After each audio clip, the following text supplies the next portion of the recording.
So I know with Martha and Michael, they're not the only amazing talent that you manage. I mean, it's super impressive to see your roster. You've got the Hong sisters, you've got Sarah. There's so many on that list, but what's even better about it is it's a confined list. There's not too many people, and they're all unique in their own way. I'm personally quite a fan of a lot of those guys, particularly Martha and Michael. I guess I was curious, what have you learnt from them about media and marketing when working with talent?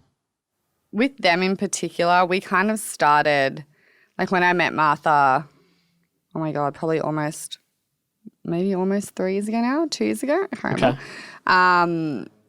She was new to this whole thing. But what she was doing, I was also new to that. So I hadn't really done much in the traditional media landscape, so like TV and all that type of stuff, which is obviously what she grew from. So it was sort of us both learning as we went. But I think what's great about her and I is that, again, we connected on a personal level. So there was a strong trust between us. So she trusted me, I trusted her. She knew that I would never put her into a situation that she would not be comfortable in or that would risk her image or anything like that. And I think that a lot of talent maybe don't have that 100% trust with their manager. Yeah. So she took a gamble on me by signing with me, but I also took a gamble on her because I had never – MGMT wouldn't really manage a reality star before, but I remember seeing her on Maths and I just thought she's so interesting. She has something to her. I just don't think that this show is showing people what that is. No. And when I met her, we connected instantly. It was almost like we had known each other already. I don't know if it's because we're both WOGs and we have similar families and we just connected really well. And yeah, it's been, I guess, both of us just kind of, taking each opportunity as it comes and analysing that opportunity and looking at the pros and cons of doing it. And, okay, how do we make sure that we're negotiating this deal properly? And that comes down to me and tapping into my resources that I have, like my mentors or people that I've connected with who maybe have experience in those areas and, going to them for help.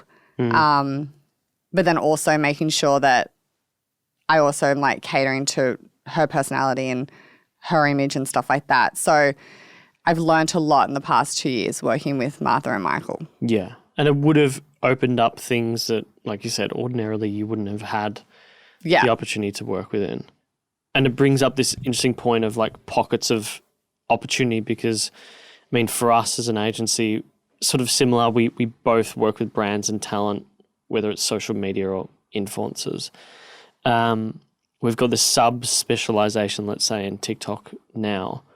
I was just curious from your perspective as a fellow agency owner, where do you think a lot of talent managers consistently leave dollars on the table?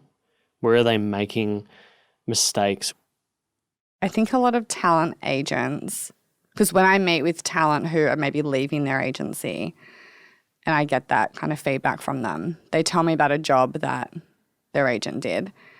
And I think a lot of agents miss the opportunity to perhaps upsell or give a client another way of doing something or an add-on or give an advice on, say they come to you with a brief and then me as the talent agent knowing my talent so well, I'm like, actually guys, this is great, but I think that it might be better this way or, what's your budget? Because I think adding this on or do you have a bit more budget and we can add this on? This will get a better outcome. Yeah. And I think a lot of talent agents just receive the brief, quote whatever's on there. And go with it. Yeah. And that's it. And that's probably what you would call a booker.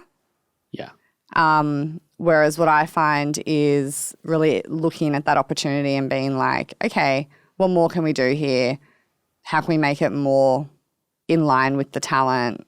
Yeah, how can we create value? Yeah.